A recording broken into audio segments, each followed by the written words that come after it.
네, 뉴스캐비닛 2부 시작합니다. 본격 시작에 앞서 다시 한번 말씀을 드리는데요. 저희 뉴스캐비닛이 오늘부터 오늘 목요일부터 쭉 오전 7시 30분에 시청자 여러분을 찾아뵙겠습니다. 네, 그러면 평생 국가의 대북 업무를 위해서 일했지만 간첩으로 몰려서 고초를 겪고 지금도 겪고 계시는 그 전설의 대북 공작원 정규필 전 정보사 대령을 모시고 2부 함께하겠습니다. 대령님 어서 오세요. 예, 반갑습니다. 안녕하십니까. 좀 마이크 가까이 말씀해 주시면 감사하겠습니다. 예.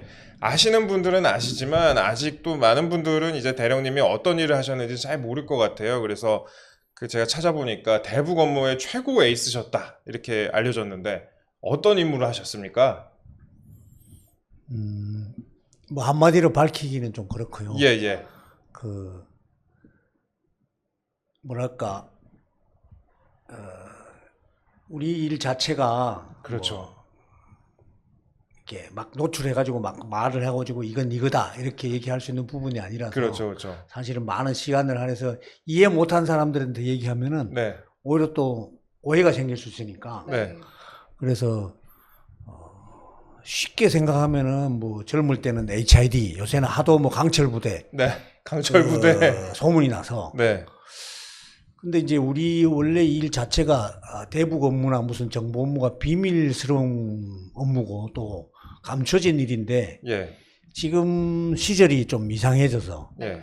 사실은 국가를 사람으로 비유하면은 우리 비밀 정보 업무는 뭐 뇌의 골이라든가 아니면 심장 아니면 뭐 간 이런 역할을 하는 건데 또 아니면 또 피, 혈류 같은 피의 역할을 하는데 지금은 이제 이 나라가 사람으로 비유하면은 진짜 다 망가져서 골이 터져 나오고 심장이 밖으로 나오고 간이 삐져 나오는 아이고. 그런 형상입니다, 우리나라가. 네. 제가 여기 와서 이런 방송을 하고 있다는 자체가 벌써 우리나라는 그렇죠. 이제 나라로서의 기능을 하기 굉장히 어렵다. 이런 어떤 중환자, 우리가 그 수술대 올라가면은 막 배를 다 가르잖아요. 네. 그런 상황이 왔기 때문에 제가 이런 방송을 하고 있는데 또 불려 나와서 또 초청받아서 이런 얘기를 하고 있는 거예요. 예. 그래서 저는 참 이런 얘기를 하고 있는 자체가 참 서글퍼요. 네. 저는 젊은 시절 소위 말하는 돼지 부대 그 HID의 팀장으로 뭐 다른 사람들 어떻게 갔냐고 이렇게 질문도 많이 하시던데 오늘 그걸 여쭤보려고 그랬어요. 네. 사실은 잡혀간 거죠. 네. 좋게 말하면 차출돼 간 거고 선발돼서 간 거고 좋게 말하면 그냥 그 소위 말하는 우리 병사들 용어로 하면은 잡혀간 거죠. 그 같은 육사를 가는데 나는 왜 이렇게 힘든 데 있어야 될까 뭐 그런 생각 많이 해보신 적이 있지 않으세요? 저는 군대 생활하면서 저는 항상 제가 스스로 독립군이라고 생각하고 혼자 사실은 뭐 많은 사람이 있는 데는 제가 근무한 적이 별로 없거든요. 근데 이제 제가 팔자에 전생에 내가 독립군에서 또 독립운동하고 있는구나 이런 생각을 많이 했고 그다음에 뭐 육사 출신이라서 더 어려운데 사실은 육사 출신이 더 어려운 데 가고 더 힘든 일을 해야 되는 게 당연한 거죠. 왜냐하면은 국가에서 나라를 지키라고 세운 학교가 육군사관학교인데 사람들이 오히려 잘못 호도돼서 육사 나온 사람들이 장군이나 장관 된 사람만 눈에 보여요. 그리고 대통령 했던 사람만 눈에 보여요. 그리고 진짜 오지나 전방에서 고생한 육사 출신들에 대해서는 안 보여요. 그래서 육사 출신은 다 잘 먹고 잘 살고 뭐 대우받은 거로 생각해서 다른 사람들이 그렇게 질문을 합니다. 육사 출신인데 왜 그런데 힘든데 가요? 그런데 뭐 군인이 명령을 주면은 그대로 따라야지. 근데 뭐 거기에 따르지 않고 자기 가고 싶은 데 간 사람들은 다 출세하더라고. 근데 역사적으로 봤을 때 참 안타까운 게 진짜 나라를 지킨 사람들은 항상 모함받고 형장으로 가든지 아니면은 말로가 비참한 게 역사인데 참 아쉬우게도 이 역사가 되풀이되는 게 참 서글프죠. 그런 내용들을 오늘 이따가 조금씩 더 여쭤보도록 하겠습니다. 네. 일반인들은 그런데 정보사를 잘 모르잖아요. 정보사는 정확히 어떤 일을 하는 곳입니까? 말씀하실 수 있는 부분 정도까지. 그러니까 이 옛날에 우리가 제가 처음에 HID에 소위 말하는 잡혀갈 때는 네. 정보사라는 거 몰랐어요. 네네. 그리고 그렇게 알려지도 않고 그게 또 정상이었고 네. 주머니 속에 아니면 감춰진 비밀 무기를 들고 다니면서 야, 나 여기 무기 있어. 네. 이 무기가 아니잖아요. 네. 그리고 지금 정보사가 하도 소문이 나고 시끄러워서 이제 뭐 있으나마나한 존재가 될 수 있는, 왜냐하면 비밀은 노출되면 비밀이 아닌 거죠. 네. 우리가 뱃속에 있는 간이나 심장이나 아니면 머리에 골이 밖으로 나와 있으면 네. 이거 죽은 거죠. 그렇습니다. 지금 그래서 쉽게 얘기하면 이렇습니다. 우리 국정원은 우리나라 전체의 모든, 그러니까 눈과 귀의 그다음에 두뇌의 역할을 해주는 게 사실 국정원인데, 지금 우리나라 국정원도 사실은 뭐 사람들이 이제는 누구나 한 대씩 때려도 얻어맞는 그런 아주 참 조직 같지 않은 조직, 그다음에 대공수사관까지 없어져서 저는 이렇게 표현해요. 대공수사권이 없어지고 정보 기능도 많이 약화가 됐잖아요. 그래서 저는 이렇게 예. 표현합니다. 지금 국정원은 뭐 떼놓고 장가간 새신랑이다. 그래서 조금 있으면은 거시기가 없다는 게 밝혀져서 네. 처갓집으로부터 팽 아니면 쫓겨날 것이죠. 이놈이 거시기도 없는 놈이 왜 장가 와서 새신랑 노력하나. 네. 이렇게 저는 비유하고 네. 그것도 자업자득이죠. 네. 그 다음에 기무사와 군의 기무사와 정보사가 있는데, 쉽게 얘기하면 축구로 치면 기무사는 수비수, 정보사는 공격수, 네. 이런 겁니다. 그래서 공격수. 예, 네. 그래서 이제 국내에서는 기무사를 국민들이 많이 알죠. 왜냐하면 아군의 어떤 잘못된 걸 아니면 간첩이 왔을 때 잡는 역할을 하니까 오히려 나한테 직접적인 그런 게 되고, 네. 정보사는 국내 사람들하고는 아무 상관이 없죠. 오로지 적한테만 네. 네. 위협이 되는 존재이기 때문에 네. 북쪽에서 아주 싫어하겠네요. 뭐 싫어한다기보다도 네, 그 네. 존재가 없기 때문에 뭐 아. 싫어하고 자시고 네. 이런 것도 네. 사실은 없다고 생각했는데, 하도 네. 이제 나라가 시끄럽다 보니까 이제 네네. 대외적으로 밝혀지다 보니까 막 그래 된 거죠. 아. 제가 들어보니까 우리 정대령님이 그 대북 공작과 관련된 우리나라 현대사의 주요 사건에 대부분 등장을 하셨다라고 하더라고요. 뭐 천안함 사건 당시에도 그걸 해결하는데 많이 또 애를 쓰셨다 이렇게 말씀하시던데, 그 맞는 내용인가요? 어떻게? 뭐 사실은 저는 이제 이 사람들이 이제 공작이라든가 아니면 네. 정보 업무 이런 거에 대해서 뭐 누가 혼자서 다 한다 뭐 이런 게 아니고, 실제로 우리가 현재 지금 방송에도 우리 기자님 계시지만은 예. 겉으로 우리 3명 보이지만 저 예. 보이지 않게 하시는 분들이 더 많은 일을 네. 뒤에서 하고 있어요. 겉으로 안 보이고. 그렇죠. 우리 PD님 좋아하시겠는데. 아니 진짜요. 예. 그게 없으면은 일이 안 됩니다. 누가 네. 통상 우리 어떤 사람들이 엔진 할 때 감독이 아니면 축구 감독이 네. 본인이 그라운드에 올라가면 안 돼요. 네. 본인은 뒤에서 모든 걸 관장해야 작품이 나오고 승리를 할 수 있는데, 네.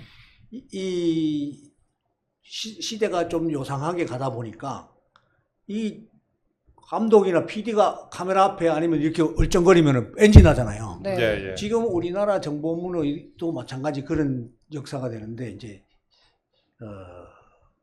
소위 말해 제가 말씀드리고 지금 일단 먼저 어떤 일을 하더라도 목표가 마지막 잔에 있는 한 잔의 물을 넘치게 한다. 네. 그러면 마지막 한 방울의 물이 중요합니다.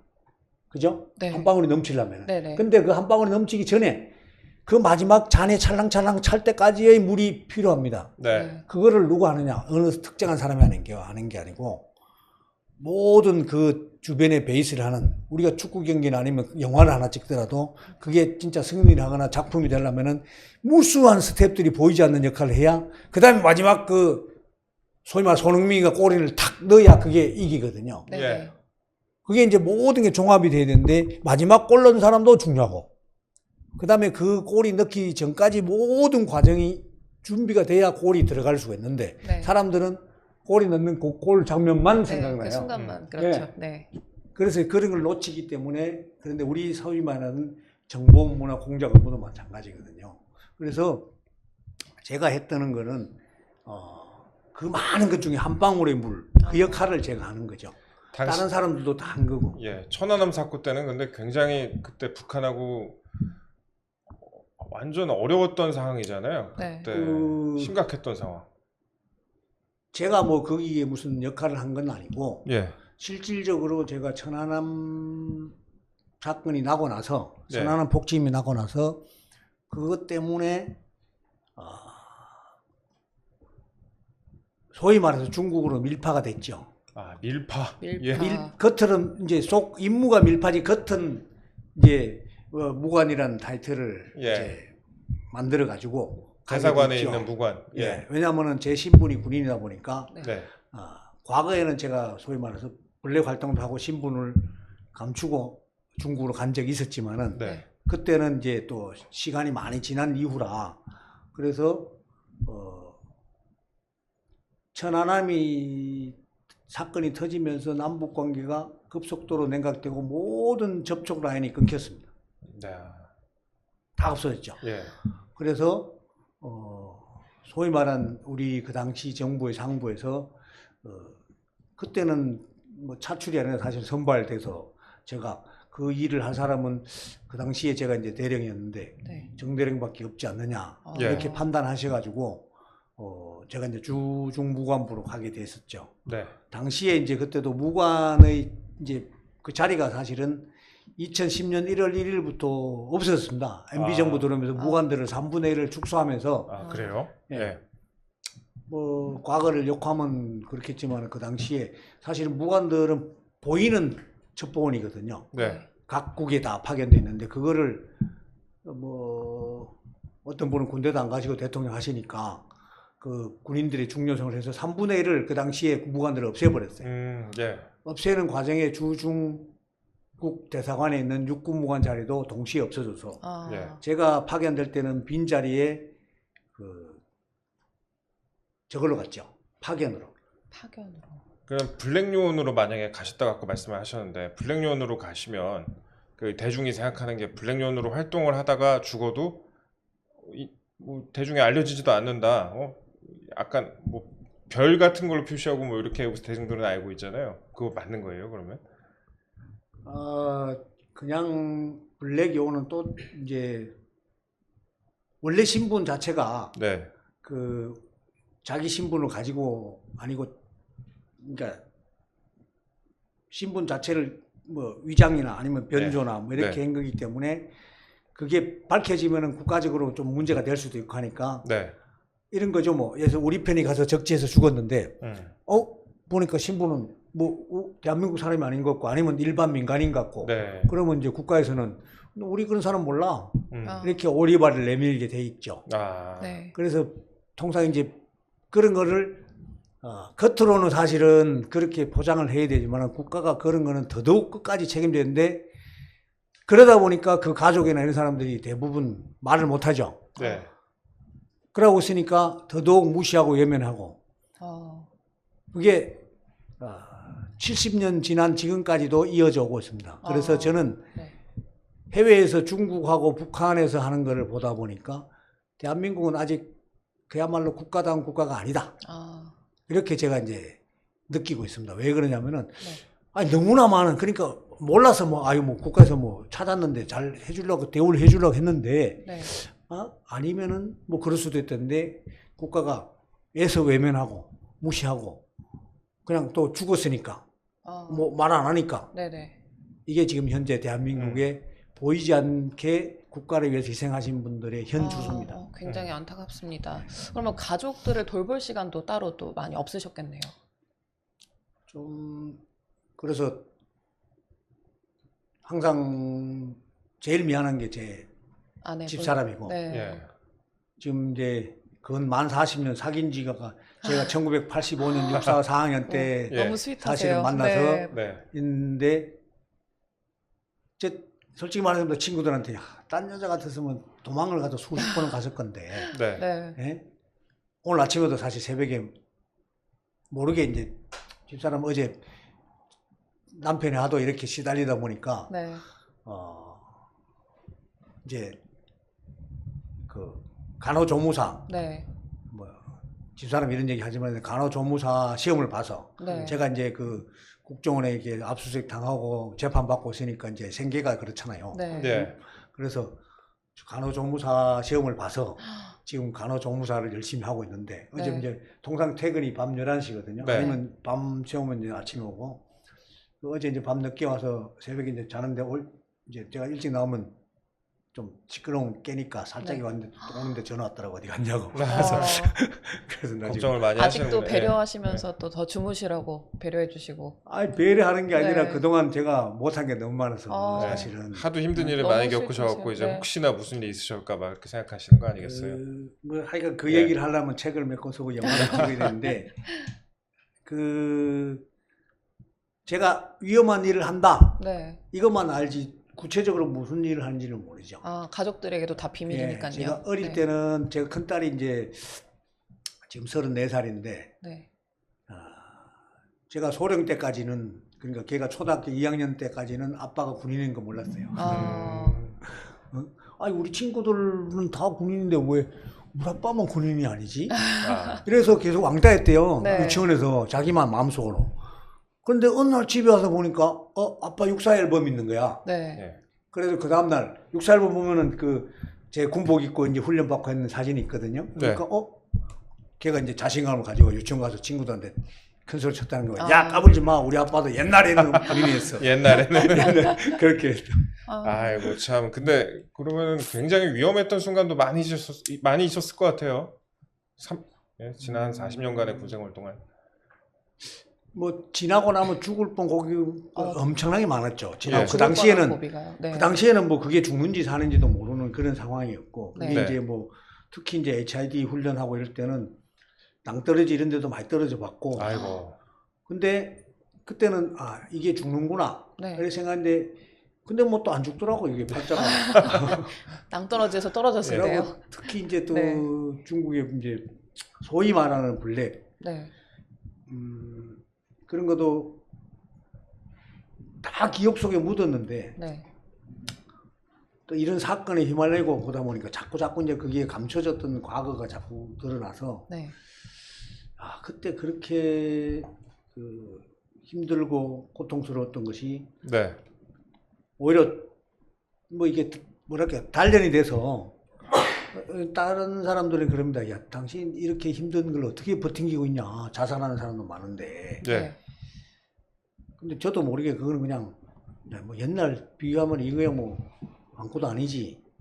이런 또 생각이 많이 들고 아니면 또 한편으로는 이것도 아직은 제가 수행이 덜 됐다. 수행하는 과정이다. 이런 마음으로 사실은 지금도 수행하는 과정이라고 생각하시고. 어제 있었던 일들 좀 네. 여쭤볼게요. 북한에서 이제 그 대남 풍선을 오물을 또 실어가지고 풍선을 보냈잖아요. 네. 네. 그 다음에 뭐 김여정이 그거에 대해서 뭐 성이다, 네, 뭐 성이다. 언론의 자유다, 표현의 네. 자유다 뭐 이런 얘기를 한 것 같은데 이런 걸 보시면 어떤 생각이 드십니까? 대북 업무를 오래 하신 분의 입장으로서. 저는 뭐 요새 뉴스나 뭐 텔레비 안 본 지 몇 년 됐는데 예. 보면은 다 가짜 뉴스가 자기들은 진짜라고 하는데 뭐 말도 안 되는 얘기도 많이 하고 해서 네. 차라리 뭐 유튜브 보고 유튜브는 내가 보기 싫으면 안 봐도 되잖아요. 뭐 그런 느낌을 많이 받고 그다음에 그 오물 이런 거나 아니면 이걸 보면은 실제로 그 현장에 있는 사람 입장에서 뭐 그런 거 별로 솔직히 제 입장에서는 대수롭지 않다. 네. 대수롭지 않다. 예를 들어 내가 목숨이 왔다 갔다 하는데 똥물이 좀 튀면 어떠냐. 네. 네.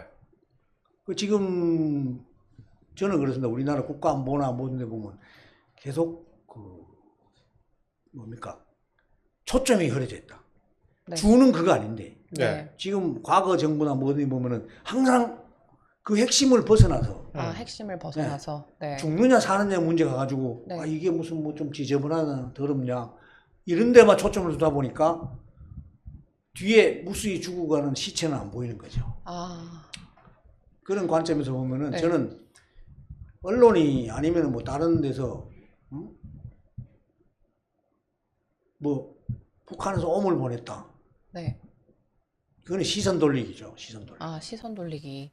아니 그 북한에서 얼마나 많은 오물을 보내가지고 대한민국 천지가 이게 더러워지겠어요. 네. 대한민국 더러보는 북한에서 똥이 좀 넘어와서 더러워지는 게 아니고 네. 대한민국 사람 스스로가 자기가 소위 말해서 각자가 이렇게 뭐랄까 각자 이익 때문에 네.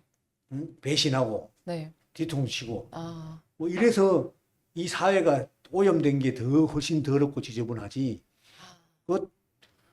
아니 그 뭐 북쪽에서 똥물 다 보내라 그래요. 그게 무슨 상관이에요? 아이고 근데 뭐, 걸음도 부족한데 북쪽에. 아, 그러니까 그런 그- 거를 너무 예. 그게 아닌데 지금. 네. 걸음도 부족한 북한이- 북한에서 네. 그런 걸 보냈다 이런 네. 식으로 그냥 대응을 하는 것도 좋다 이렇게 네. 말씀하셨는데 그 네네. 또 북한- 질문할 거 네네. 있어요? 아, 네. 그리고 또 워낙 또 선발대신 뭐 이런 부분에 있어서도 그 정보 라인에 대해서 굉장히 또 특별하시잖아요. 그 북측이랑 접촉하실 때 어떻게 그쪽 정보 라인을 포섭을 하셨는지 그런 비결이나 이런 게 있을까요? 에이스로 불리셨으니까 네. 어떻게 대북 업무에 대해서 전문가가 되셨는지 네네. 그걸 좀 궁금해하는 것 같아요. 네. 너무 어려운 거 물으시는데 저는, 예. 저는 뭐 제가 에이스도 아니고 전문가도 아니고 그 전문적인 교육을 많이 받은 것도 아니고 누구 가르치는 사람도 없고 네. 네. 저는 저 자신에 대해서 이렇게 생각합니다. 우리가 어릴 때 기억나시는지 모르지만 어릴 때 우리 그러면 우리 저희들이 어릴 때는 국민학교를 했어요. 초등학교. 네. 네. 그 초등학교에 그때는 도덕 체계를 했어요. 네. 나중에는 뭐 바른 생활 이렇게 했는데 요새는 그것도 있는지 없는지 모르겠는데 그러다 보니까 네. 저는 지금도 그렇습니다. 어릴 때 저는 하도 산골이라서 유치원을 있는지를 몰랐고 처음으로 가본 데가 그 당시 국민학교. 네. 네. 그 국민학교에 우리는 하도 학교가 작은 학교라 책도 몇 권 없었어요. 그때 우리가 받은 책은 선배들부터 이렇게 쓰던 책을 집에 이제 그 책이 여러 권 종목 뭐 몇 과목 있잖아요. 그러면 그 중에 한 3분의 2는 앞에서 쓰던 네. 누나나 형들한테 올려받고 네네. 어쩌다 새 책 한 권 이래 받은 그런 경우였어요. 네. 그리고 먹을 게 없으니까 그 당시 이제 미국에서 온 원조 밀가루 네네. 그걸 배급도 받고 예. 그런 대국민학교 생활을 했는데 네. 거기에 보면은 저기 나옵니다. 이 네덜란드 그때 우리 네덜란드가 지금도 저는 가본 적이 없지만은 거기는 바다가 땅이 바다보다 낮아서 항상 제방을 이렇게 했는데 어느 소년의 뭐 이름은 기억이 안 나지만 소년이 가다 보니까 제방에 물이 쫄쫄 나오더라. 네네. 그래서 그 물을 손가락을 네, 막 막았다. 닦고 네. 물이 열었다. 네.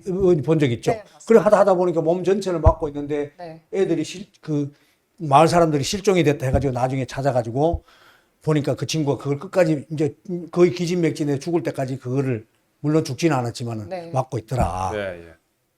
저는 그 마음이에요. 제가 그 공장 활동하고 힘들할 때도 우리가 나라를 지키는데 최전방에 가보니 누군가가 다 지키고 있는 건데 가보니 아무도 없는 거예요. 네. 그냥 그 소년이 손가락으로 그 벽을 이렇게 벽에서 막고 새는 있는, 물을 막고 네. 있는 그 심정으로 제가 그냥 그 일을 한 것뿐이에요. 제가 뭐 특출나게 뭐 배워서 한 것도 아니고 단지 뭐 사실은 그걸 뭐 기초적인 교육은 많이 받았죠. 초급장교 때. 네. 그리고 그런 생각도 많이 가지고 있었고 또 남들이 있었던 과거에 세계적인 무슨 소위 말해서 첩보사, 네. 공작사 이런 데서 유명한 사람도 있습니다. 우리가 이제 학교에서 배운 네. 아니면 국정원에서 배운 네. 나는 그 사람이 오류를 범했다 아니면 그 사람들이 그거 하나 그 미스 때문에 나는 안 해야지 이런 마음으로만 사실은 했죠. 그 오류를 범한 그 과거에 대해서 내가 희생하는 마음으로. 그러니까 오류의 그 부분은 내가 네. 이제 네. 그 타산지석에서 저 사람 저것 때문에 마지막에 아, 네네. 진짜 훌륭한 그 아, 첩보원인데 네. 잡혔잖아요. 네네. 그게 뭐냐?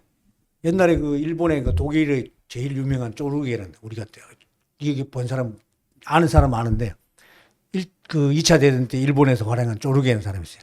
그 사람이 제일 장점이 뭐냐면은 진짜 깨알 같이 이렇게 모든 그 기록을 네. 네. 하나 다 기록해놓은 거. 아, 나중에 그게 증거가 돼가지고 이제 잡혔죠. 그때 그 이후로 우리는 뭐냐? 무조건 머릿속에 기간다. 아. 적는 건 안 된다. 일부러 기록을 안 하시고. 네. 네. 그 옛날에 우리 그 오는 정보사랑 오신 분도 밑에서 통상 우리가 적자 있지 않습니까? 네네. 적자 생존. 네. 그럼 무조건 뭐 안 적어도 적는 척 하면 그분이 항상 이 사람들이 정보 요원이 그런 걸 왜 적어? 머릿속에 기억해야지. 적으면 증거가 남다. 아, 네. 그래서 저는 어디 가도 사실은 바깥에 나가서 적는 적이 없어요. 일부러 그래서 설사 내 기억이 절반밖에 없더라도 네. 적지 말자. 근데 국내에서는 제가 제 안에 있는 거는 모든 기록을 제가 역사니까 네. 컴퓨터 속에도 했죠. 보관을. 적에게는 내가 눈꽃만큼도 뭐 네. 탈취되거나 이런 게 없는데 네. 끝나고 돌아와서 나는 이제 이게 10년, 20년, 30년 통일 후에 나도 요만큼 기여했노라고 얘기하려고 남겨놓은 거를 네. 국정원에 와서 그거. 너 임마 감첩 아니냐 네. 이런 식으로 했죠. 그렇죠. 그 말씀을 좀 여쭤보려고 그래요. 그 네. 지난 정부에서 갑자기 이제 간첩으로 몰렸잖아요. 네. 그 과정이 좀 어떻게 됐습니까? 압수수색도 당하시고 2019년이라고 제가 들었는데. 네. 아직도 그 원인을 네. 저도 모르고 그 근거는 아직 모르시고요. 세상 모든 일이 원인이 네. 있잖아요. 원인과 네. 결과가 있는데 네. 제 일은 아직 원인이 없어요. 음. 왜? 국정원도 얘기 못해. 검찰에서 얘기 못해. 네. 법원에서 재판하는데 재판장에서 예? 판사가 질의해도 몰라. 네. 예? 대법원 지금 선고 판결까지 끝났는데도 대한민국에 왜 제가 이런 일을 당하는지 아는 사람이 아무도 없어요. 그렇죠. 네. 간첩 혐의에 대해서는 무혐의가 나왔잖아요. 네. 근데 그러니까 왜 본인이 수사 대상이 됐을까? 이런 생각을 많이 하셨을 거 아니에요. 왜 하필이면 나야? 예. 그래서 그 부분을 제일 만난 사람마다 질문을 해요. 다른 언론에서도 네네. 그 부분을 가장 질문을 많이 했죠. 나도 사실 모르는데 내가 그걸 알면 벌써 질문거리가 안 되죠. 네. 근데 지금은 아직 그게 제가 모르겠는 게 근데 저는 이제 그냥 추정하는 거죠. 추정. 네. 그럴 것이다. 네. 그래서 이제 근데 재작년에 중앙일보에서 나온 그 중앙일보 우리 그 장 기자님이 장 논설위원을 쓰셨는데 그분이 분석한 거하고 저하고 같은 맥락에서 보면은 저도 비슷하게 생각하는데 그 첫 번째는 이 우리나라 정보의 3대 축이 있습니다. 그럼 국정원, 기무사, 정보사 예. 이렇게 볼 수 있고 네. 그런 차원에서 보면은 저는 이제 결과로 가지고 이렇게 추정을 하는 거예요. 결과를 가지고. 네. 정부에서 2017년도에 이제 정부가 바뀌면서 국정원이 우리나라 아군 편이었는데 뭐 아군만 때려잡는 소위 말하는 적군의 국정원처럼 바뀌어버렸어요. 그런 다음에 뭐 했냐 18년도에 네. 17년도에 국정원이 저는 넘어갔고 네. 어차피 뭐 그 당시 국정원장 한 사람이 지금 다들 얘기하고 있는 네. 저쪽 뭐 그러고 박지원 아니 박종훈 나중이고 네. 앞에. 서훈. 예. 예. 서훈. 네. 저는 뭐 그렇다고 해서 그 원장들이 뭐 직접 무슨 뭘 지시해서 했다 이렇게 생각하지 않고 네. 무슨 일을 하다 보면 통상 중간 계급 저는 이제 한 국장급에서 하지 않았나 이렇게 생각하는데 하여간 그래서 국정원이 17년도에 하여간 이상한 국정원으로 바뀌었고 18년도에 뭐냐면은 개업 문건이란 걸 이상한 걸 쳐서 네. 예? 기무사가 해체돼 버렸어요. 우리나라 소위 말해서 군의 모든 그러니까 아까도 얘기했지만 기무사는 수비수잖아요. 네. 수비수를 싹 없애보면 어때요? 적이 맘 놓고 공격할 거 아니에요. 그죠? 네네. 그걸 그 수비수를 다 없애버렸어. 우리는 축구팀에 수비수가 한 명도 없어. 그게 기무사 해체입니다. 예. 그 다음에 세 번째 남은 것이 이제 군 정보기관, 군의 휴민트인 이제 정보사. 네. 아까 뭐 정보사 어떤 기관에 하지만 자꾸 네네. 정보사를 네. 타켓으로 하면은 오히려 그 설명이 더 어렵고 네. 제가 전체적으로 얘기하는 데서 이게 뭐 우리 모르겠습니다. 이 방송을 보시는 분들도 네. 전체를 보고 그 중에 한 축이구나 네. 생각하시면 정보사가 무슨 일 아까 얘기했잖아요. 네. 공격수. 네. 그러면 축구는 한데 이제 앞에 수비수를 없앴어. 그 다음 단계 뭐예요? 공격수도 없애는 거야. 네. 그럼 우리 편은 한 명도 없는 거예요. 적은 11명 뛰는데 우리는 11명 골키퍼도 없이 11명이 다 전부 퇴장. 네. 예. 그러면 상태에서 축구를 하는 거예요, 지금. 쉽게 생각하면. 네. 굉장히 근데 그러면 또 지난 정부에서 그 박지원 국정원장이 간첩 잡는 것이 국정원의 일이라고 이렇게 말씀하신 적이 있잖아요. 예. 이거는 어떤 뭐 정치적 배경이나 이런 게 있다고 생각을 하십니까? 아니요, 그분은 타겟을 정해놓고 한 말 아니냐 혹시. 네. 뭐 저는 그렇다고 생각 안 하고 네. 네. 그분이 한 말씀은 맞다고 생각해요. 네네. 맞는 말이고 당연히 국정원장은 해줘야 될 말이고 네네. 저는 그렇게 생각합니다. 이게 사람들이 자꾸 우리나라가 너무 막 좌측 우측 이렇게 나눠서 얘기하는데 그러다 보면 이렇게 생겨요. 저쪽은 오른쪽 눈이 없는 외눈박이. 네. 우리는 자문하면은 그러니까 우측 입장에서는 왼쪽 눈이 없는 외눈박이. 네. 이렇게 되면은 사실은 양쪽 다 병신되는 거예요. 네. 그래서 우리는 뭐냐면은 예를 들어 시력이 예를 들어 오른쪽은 1.0이고 왼쪽은 0.5 이러면 우리가 괜찮은데 하나는 제로고 하나는 뭐 2다 이렇게 하면 결국은 이쪽 병신이나 저쪽 병신은 다 병신돼. 그럼 사람은 망하고 죽게 되기 때문에 우리가 항상 제대로 볼 수 있는 시각은 가져야 되고 아닌 건 아니고 기형기다. 네. 박지원 국정원장이 다른 부분에서는 많은 욕을 먹고 있는 거 있지만 이런 뭐 간첩 잡는 게 국정원 일이다. 네. 이건 맞는 얘기죠. 맞는 말이다. 네. 맞는 말인데 이제 뭐 다른 네. 사람들이 자꾸 뭐 복선이 있냐 이런 게 얘기하는 네. 거는 아까 제가 얘기한 그 북쪽에서 똥물 뿌리는 그런 쪽으로 자꾸 호도를 하는 거죠. 근데 말은 그렇게 하고 나서 이제 간첩이라고 뒤집어 씌워가지고 그 대북 업무에 종사하던 사람들을 간첩으로 몰아간 것 아니냐라는 게 이제 일각에서 보는 그렇죠, 이제 그렇죠. 의심이죠. 그런 거는 이제 저는 사실 서훈 국정원장 때 그런 일이 있었죠. 서훈 국정원장 때. 네. 예. 그리고 제가 이제 박지원 국정원장이 그 요걸 저 사건하고 관련해서 욕을 먹는 거는 네.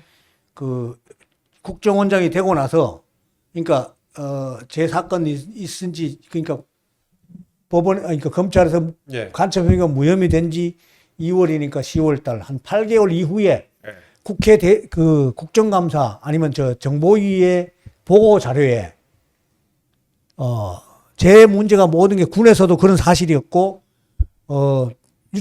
군사 비밀이 유출된 적이 없는데 네. 그거를 원장은 밑에서 사람이 써준 대로 갖다 국회에 보고했을 거 아닙니까? 근데 그거를 밑에서 허위로 써준 걸 가지고 국정원장이 보고를 한 거예요.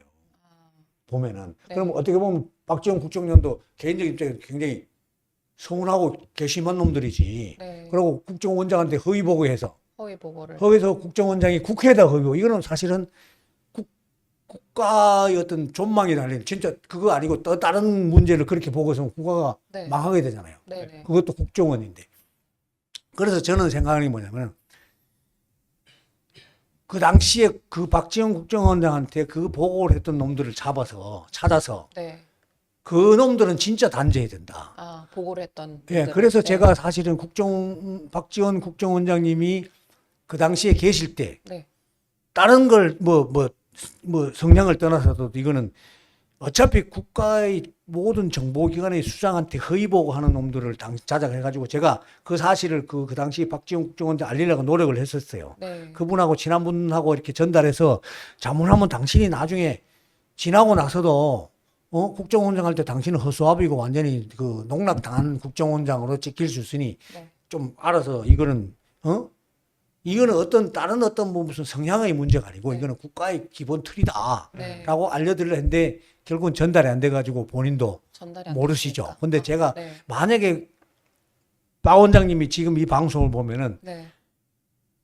최소한 제가 봤을 때 더 나쁜 놈은 뭐냐면은 쟤를 이렇게 뭐 간첩으로 몰아산 놈도 나쁘지만은 네.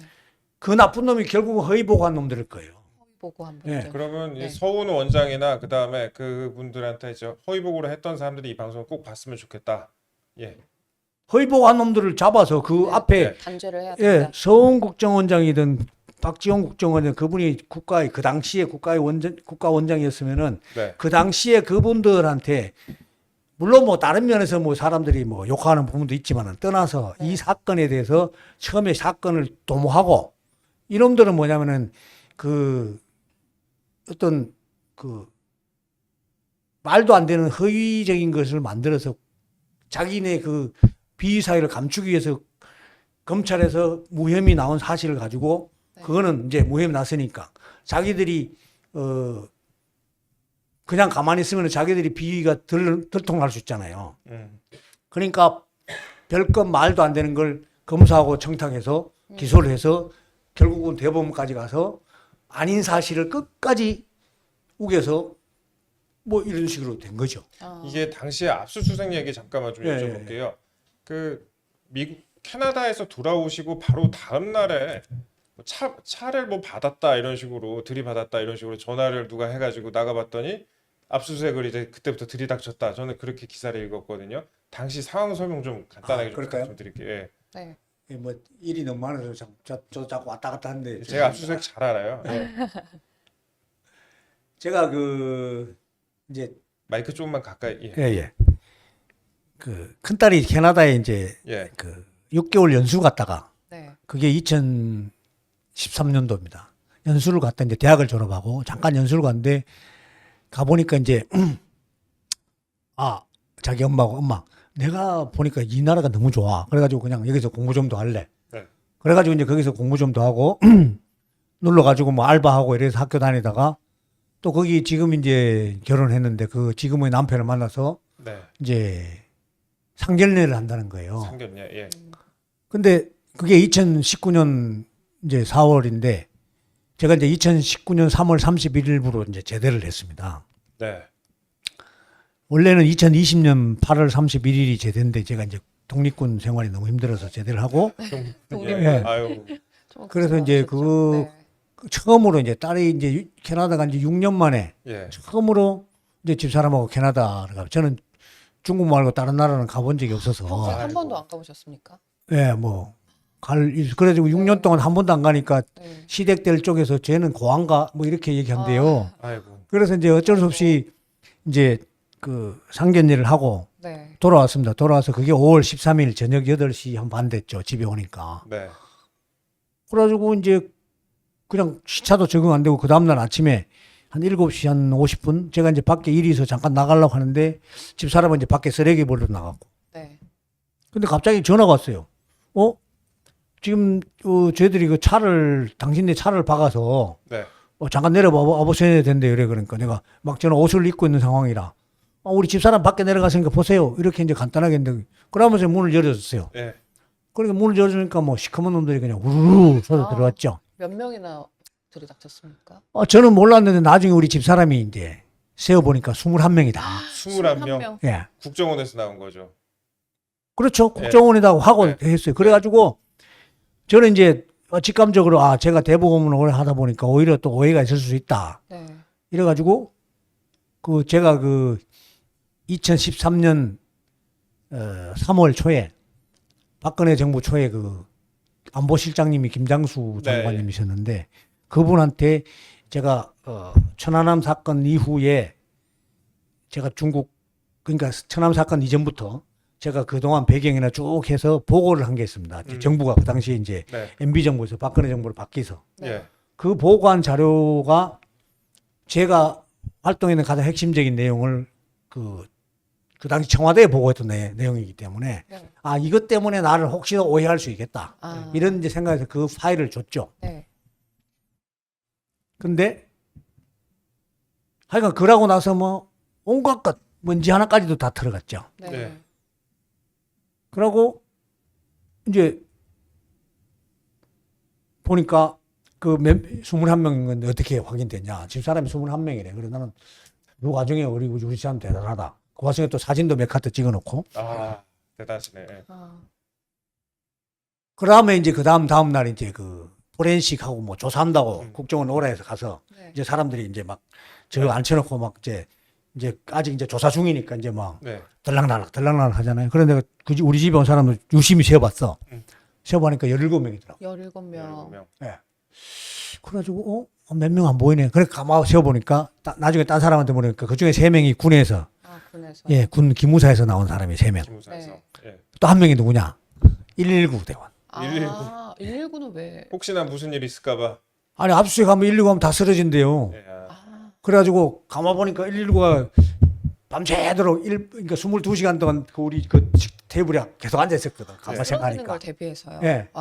대부분 다 쓰러서가 실려간대. 네. 대부분. 예. 네. 저도 나중에 끝나고 나서 한참 뒤에 한 기혈이 들려가지고 한번 실려갔죠. 굉장히 고생하셨네요. 아니 저도 공감할 수 있어요. 네. 예. 쓰러지셨나요? 쓰러지진 않았어요. 그런데 네. 근데 네. 그 간첩 혐의에 대해서는 무혐의를 받으셨잖아요. 네. 근데 이제 별건 기소를 다른 걸로 뭐 다른 이상권으로 하긴 했지만 그때 국정원 조사를 하셨던 분들이 무혐의가 나오고 나니까 따로 뭐 얘기를 하시던가요? 뭐 미안하다 아니면 왜 우리가 수사를 하게 됐다 그런 말씀이 없으셨어요? 아직까지 없죠. 예. 그놈들은 제가 뭐 방송에 그런 얘기를 해서 노미를 해서 그렇지만 진짜 그 위에 상부에서 지시한 친구들 빼놓고는 네. 그 수사하는 친구들이 대부분 제 편에 있어. 제가 느낌은. 아, 그래서 이게- 저도 기사를 보니까 뭐 더 어린 그 친구들이어가지고 식사도 다 그 압수수색 받는 와중에도 막 대접해주시고 했다고 아니, 식사는 읽었어요. 네. 사실 뭐 내가 대접한 걸 돈은 그 네. 친구들이 다 냈죠. 그 친구들이 다 시키고 그러더니까. 네, 안타깝다고 생각하셨다고. 그 이제 그날은 뭐 그 압수수색 하는 날이야 뭐 그렇지만 그 네. 이후에 제가 6번 그러니까 꽃방 6일을 네. 매일 아닌데 걸러서 뭐 2주에 한 번씩, 일주에 한 번씩 걔들이 막 연구를 할까 하면 이놈을 어떻게 죽여야 될지 막 이렇게 연구를 하는 상황에서 네. 네. 전체 한 2달 정도 걸렸나? 그러니까 6차례 가면서 그 친구들이 이제 저와 보면서 대화하면서 많은 친구들인데 그 뉘앙스가 그렇더라고. 당신이 이런 일을 그러니까 그 친구들은 국정 소속이니까 함부로 얘기하면 자기 밥통이 날아가니 네네. 네. 굉장히 안타까운 그런 어조로 제에 대한 그런 얘기를 슬쩍슬쩍 해줬어요. 그 친구들이. 네. 그래서 나는 이 친구들도 왜냐하면 제가 그 친구들이 보니까 제가 부대장 할 때 우리 그러니까 병사들 같은 그 정도는 아니니까 네. 네. 그 실제로 제가 부대장 할 때 제 데리고 있던 인천 부대일 때 당번을 사실 국정원에 취직까지 했어요. 아, 예. 당번이요. 그래 물어보니까 그 친구를 알더라고. 네. 나 누구 있는데 하니까 자기 동기인 것 같다고. 네. 하여간 그 정도. 그래서 하여간 그 압수수색은 진짜 심하게. 예. 내가 통상 보면 그 조국 집에도 보니까 6시간밖에 안 하던데. 예. 한 5명 가서. 네. 그래서 나중에 이제 저는 몰랐는데 주변 사람들이 그러대. 사람들 우리 집에 다 못 들어와서 5명은 그 아파트를 순찰을 돌면서 네. 뭐 경비하는 것처럼 이렇게 보이더라. 아, 네. 왜냐면 집에 다 못 들어오니까 우리 집 그러니까 하도 그 많아가지고. 20명 이상이 아파트에 들어가려면 엄청 넓어야 될 것 같아요. 제가 필요하면 제가 사진도 제공할게요. 네. 알겠습니다. 저희가 근데 네. 시간이 한정돼 있어갖고 말씀 네. 몇 개만 좀 더 여쭤볼게요. 국가에 평생을 바쳤는데 예. 배신당한 꼴이잖아요. 어떤 기분이 드십니까? 그 전에 또 모 기자가 이렇게 물어보더라고요. 그것도 예. 우리 이제 이 기자님처럼 비슷하게 물어봤는데 그 이제 이건 제가 체험해서 나온 건데 감정의 기복이 첫 번째는 금방 말씀한 진짜 배신당한 억울함. 예. 네. 그 억울함을 진짜 뭐 그러다 보니까 그 순간에 제가 육사 가기 전부터 그 고비 같지 않습니까? 네. 이 갈림길에서 항상 이렇게 가서 여기까지 온 건데 네. 그게 순간적으로 그 주마등 그 죽음의 순간에 다다랐던 사람들 항상 얘기하는 게 네. 저한테도 확 다오더라고. 그래서 그 억울함을 또 억눌렀죠. 네. 내가 이 정도는 뭐 내가 견딜 수 있어. 하는데 억울함을 참고 나니까 분노가 치솟더라고. 아, 그 당시 그 이분 있잖아요. 예. 네. 그 대포나 뭐 있으면 예. 그 대포나 뭐 이런 게 있으면은 그 진짜 팡 쏘고 싶은 쏘고 싶은 그런 기분. 그런 네. 정도로. 그런 예. 분노. 네. 근데 그것도 확 억눌렀어. 억누르고 있으니까 한참 참으니까 서글픔. 서글픔. 제가 서글픔을 우리나라 말 말고 다른 나라 말로는 어떻게 표현해도 제가 아무 차도 못 찾는데 네. 우리나라 말로 슬픔 말고 서글픔이랑 그거는 한국 사람만이 서로 통하는 그 서글픔. 네. 예. 그래서 내가 오늘 아침에도 전철 타고 오면서 서글픔을 어떻게 설명하나 서글픔. 그러니까 서글픔이 슬픔 플러스 비참함 플러스 뭐 분노 플러스 온갖 그 감정이 녹아 있는 게 서글픔 아닌가. 네. 그래서 그 서글픔 생각하니까 막 눈물이 진짜 폭포수처럼 내가 주체를 못해요. 그러면서 사실은 예. 쓰러짐. 소위 말해 이게 소위 말해 그렇잖아. 우리 기혈이 뒤틀려 있다는. 네. 네. 분노나 억울함 참겠는데 서글픔은 안 참아지더라고요. 왜냐하면 그동안에 너무나 무수히 많이 참았던 게 이제 한꺼번에. 아, 그렇죠. 그래서 뭐 그 당시에는 뭐 꼭 뭐 국관이 뭐 이렇게 생각했는데 뭐 국가를 떠나서 주변에 있는 사람들이 대부분 다 등 돌리더라고. 또 알고 보니 가장 가까이 있는 친구가 등에서 빗을 찌르고 제가 그 기분 대충 알아요. 네. 가장 가까이 있는 사람이 칼 꽂는데 저도 생각도 잘 안 알아요. 했던 사람들이 네. 도와주고. 맞아요. 가장 가깝다고 생각하는 친구가 외면하고. 아. 예. 그런데 아까 말씀하시기를 그 허위 보고한 사람들 때문에 이런 일이 발생했고 단죄해야 된다고 하셨는데 그분들은 왜 허위 보고를 하신 거라고 보세요? 처음에 저 작업을 한 거는 뭐 여러 가지 복합적인 상황이 있겠지만은 뭐 자기들이 그 당시 공을 세우기 위해서. 공을 세우기 위해서요. 왜냐하면 그 당시에 각 부처들이 네. 공을 세우기 위해서 혈안이 됐잖아요. 네. 그 다음에 검찰은 김학의 공항에서 잡아가지고 막 다시 막 하는 그거. 네. 그다음에 각 정부기관이 전부 다 그런 분위기였어요. 네. 저도 보니까 몰랐는데 그 2019년 2월이 그 시기였거든. 아. 그 시기에 수사가 착수됐다. 음. 그리고 제가 3월에 제대하는데 정상적이면 제가 2월에 만약에 그런 혐의가 있었고 국정을 하겠다. 그러면 저는 제대를 할 수가 없어요. 공무원들은 아시지만 뭔가 사건에 딱 걸리면 사표를 낼 수가 없어요. 네. 그 사건이 끝나기 전까지는. 네. 네. 근데 그때는 가만 놔두고 만약에 국정에서 이의만 제기해도 이 친구가 간첩 혐의 있어 한마디만 해도 저는 제대를 못해요. 근데 가만 놔뒀다가 한 달 뒤에 제대하니까 제대하고 나서 탁 덮쳤죠. 왜? 그때는 민간인이 되면은 군에서 저를 건드리지 못하고 국정원이 민간인을 그다음에 검찰도 마찬가지 민간검찰에서. 네. 그래서 군검찰에서는 모든 게 무혐의로 다 네. 해가지고 민간검찰로 무혐의 의견으로 넘겼는데 그러니까 무혐의 됐죠. 네. 근데 민간검찰에서 별건 그 자체도 사실은 참 이상한 게 많은데 네. 하여간 어쨌든 그래가지고 사건화가 된 거죠. 아. 그다음에 그래서 첫 번째는 아까 질문하신 대로 국정원에서 그 사건을 기획한 놈들은 뭐냐. 국정원의 정보 그러니까 대공 수사권을 남용을 해서 네. 그러니까 국가기관의 권력을 가지고 자기들이 사사로이 자기들 공을 세우거나 뭔가를 작업을 하기 위한 걸로 써먹이기 때문에 진짜 이게 나쁜 놈들이죠. 아, 공을 그럼- 세우기 위한 희생용으로 네. 삼았다. 이런. 그 다음에 또 박지원 네. 원장한테 허위 보고한 거는 네. 자기들이 그걸 면피하기 위해서 가짜를 가지고 그거는 벌써 증명이 되고 검증이 되고 다 군과 검찰 뭐 모든 데서 다 아니다고 판명이 난 걸 가지고 네. 국정원장들 보시니까 완전 국정원장을 농락하고 국가의 어떤 정보 시스템을 망가뜨린 거기 때문에 네. 걔들은 진짜 옛날 전쟁 같으면 사형이에요, 사형. 아. 네. 근데 그때 그 당시 박지원 원장 모르니까 네. 당한 거지. 사실 박지원 원장님도 아. 당한 거예요, 걔들한테. 그런 놈들이 국정원에서 모르겠어요. 지금도 있으면은 지금 국정원은 이건 망하는 국정원이죠. 제가 그러면은 마지막으로 질문 하나 드릴게요. 예. 앞으로 우리나라 이제 윤석열 정부가 이제 절반 정도 왔잖아요. 앞으로 우리나라 정부, 뭐 윤석열 정부라든지 그 다음 정부라든지 대북 관련 업무는 좀 이런 식으로 진행이 됐으면 좋겠다. 예? 뭐 그동안에 좀 미진한 부분이 있다면 이런 부분들 보완했으면 좋겠다. 그 다음에 또 대령님께서 겪으신 이런 억울한 일에 대해서 약간의 소회라고 할까요? 그런 부분들 좀 설명해 주시면 감사하겠습니다. 사실은 2018년 이제 제가 1월 1일 날 중국에서 돌아왔는데 그 이후에는 제가 그 현장에 있었기 때문에 이제는 그 당시에 2018년도 1월 1일 분위기는 김정은이 나와서 남북 관계를 개선하자. 네. 실제로는 그 얘기를 제가 3일 전에 북쪽으로부터 통보를 받았어요. 개선이 될 수가 있어요, 근데? 아니 그렇게 하자 해서 예.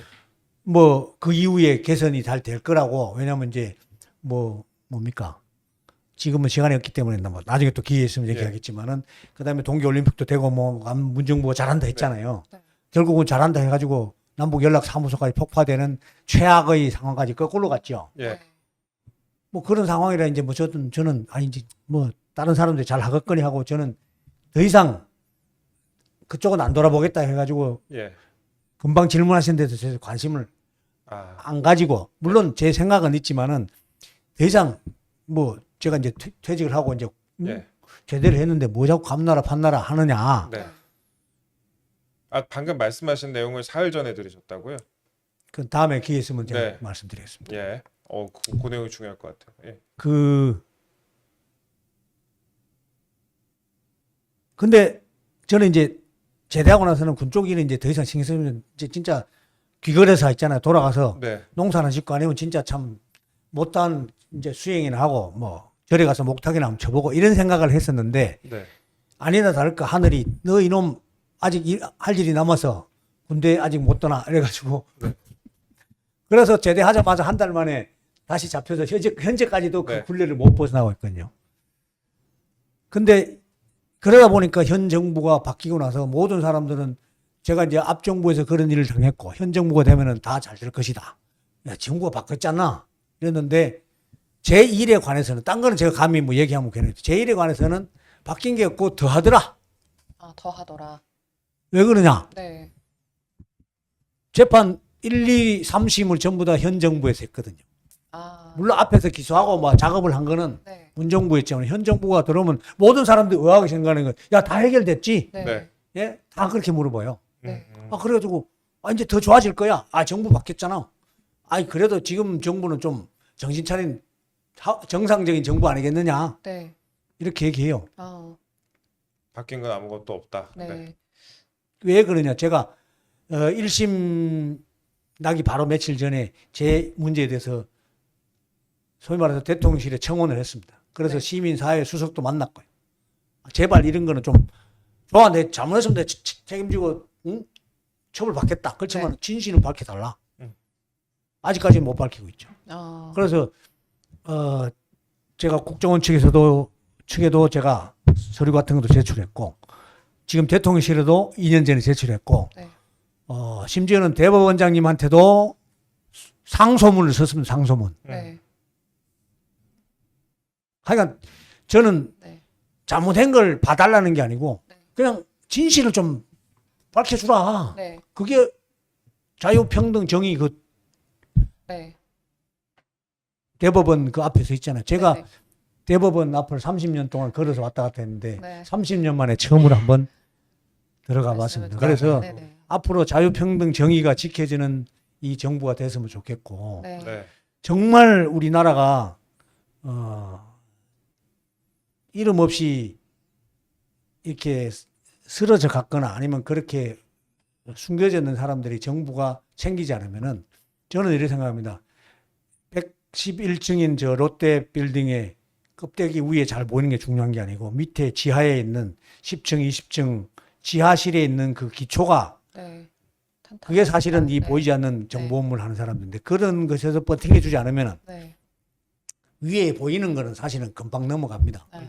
그래서 보이지 않는 걸 책임져야 되는데 지금 뭐 보험 분야에서 대통령이 많은 걸 신경 쓰시고 내일 모레도 뭐 그 현충일 행사한다고 왔는데 껍데기는 잘한다고 현 정부에서 많이 합니다. 네. 근데 실제적으로 그 현장에 있는 사람들은 자기 밥통만 생각해서 네. 네. 아직까지 얘기를 못하고 예를 들어서 대통령실에 조화 하나 보내달라. 네. 아니면 본부에 뭐 하나 달라. 네. 그럼요. 층층이 시녀들 소위 말해서 시년지 문직인지 네. 그런 사람들이 많아서 네. 대통령 한 분이 노력한다고 되는 문제도 아니고 네. 저도 공직에서 봤지만은 조금이라도 생각하신다면은 그렇습니다. 앞으로 이 정부가 네. 좀 더 잘할 거라고 저는 생각하고 네. 네. 알겠습니다. 네, 또 시간이 없지만 막간에 그 짜투리 질문을 하나만 드리자면 아까 말씀하신 그 김정은 위원장이 남북 관계 잘 해보자 이런 말씀을 하셨었잖아요. 네. 요거 간단하게만 좀 설명 부탁드려도 될까요? 이건 간단하게 설명할 수 있는 예. 부분이 아니라 네. 네. 10년치를 10년치를 모아서 고개 한 방에 한 방울의 물이었거든요. 네. 그래서 제가 항상 한 방울의 물이 아, 뭐냐면 그래서 계속 네. 강조. 다른 사람들이 다 네. 99.99% 했지만 마지막 한 방울의 물은 그거였는데 네. 저는 항상 그 일을 한다고 생각했고 네. 또 그런 일을 여러 가지가 있었습니다. 그래서 또 기회 되면은 네. 그런 거는 따로따로 왜냐하면 이게 금방 있었던 사항이 아니고 아, 과거에 설마 있었던 예. 십수년 동안 아, 네. 그 있던 일들이 이렇게 있던 거기 때문에 잘못 하나만 얘기하면은 아, 그러고 또 뭐야. 하나 얘기한 거는 뭐죠? 네. 저는 항상 그렇습니다. 제가 중국에서 활동하든 뭐 중국에서 북한 사람을 만나든 뭐 어떻게 하든 모두가 생존을 위해서 합니다. 어떤 사람들 자기의 공물을 위해서 자기의 어떤 이익을 위해서 남을 해롭게 하거나 아니면 그 사람을 희생시키거나 네. 저는 제 철칙이 이거 철학이 없으면 못한 제 철칙이 누구나 같이 살지 않으면은 절대로 내 이익을 취하지 않는다. 네. 우리가 그래서 이 지구상에서 중국 없어지고 북한 없어진다고 대한민국이 혼자 잘 살 것 같아요? 그거는 아닙니다. 이게 네. 모든 우주는 네. 예? 다 조화롭게 같이 공존해 사는 거기 때문에 결국은 우리가 보이지 않는 일도 공존하려고 사는 거지 네. 죽으려고 하는 게 아니거든요. 살려고 하는 거죠. 그렇죠.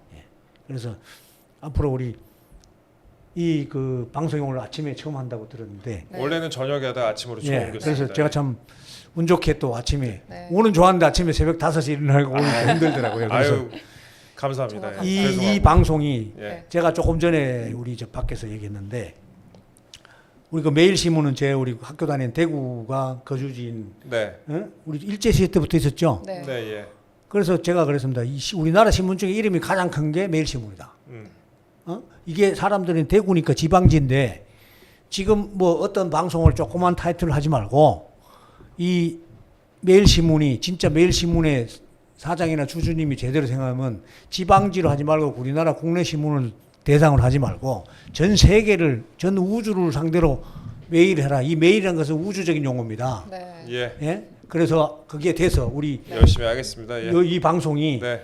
이 뭡니까 뉴스 캐비넷 캐비닛. 예. 네. 이게 진짜 전 세계에서 넘버원 우리 뭡니까 알겠습니다. CNN 에포크 타임스를 능가하는 네. 이런 방송이 됐으면 좋겠습니다. 알겠습니다. 아주 감사합니다. 열심히 해야겠네요. 네. 저희가 오늘 그 정규필 전 대령님 모시고 많은 네. 말씀 나눴는데요. 앞으로 몇 번은 더 네. 모셔야 될 것 같아요. 방금 하신 말씀도 또 하신 말씀 중에 네. 백과사전이 한 네. 100개는 있을 것 같아갖고 저희가 더 한번 많이 종종 모셔야겠습니다. 네, 앞으로 또 모셔보겠습니다. 네. 감사합니다. 저희는 지금까지 전설의 대북 공작원 정규필 전 정보사 대령님과 함께했습니다. 평생 국가를 위해서 헌신한 군인의 인생이 더 이상 부정당하는 일은 없기를 바라봅니다. 저희 뉴스 캐비넷이 오늘 첫 아침 방송을 시작을 했는데요. 앞으로 다양한 시도와 코너를 통해서 여러분의 아침을 채워드리겠습니다. 구독, 좋아요, 알림 설정 부탁드리고요. 오전 7시 30분 다시 한번 잊지 마시고요. 뉴스 캐비넷은 내일도 최선을 다하겠습니다. 감사합니다.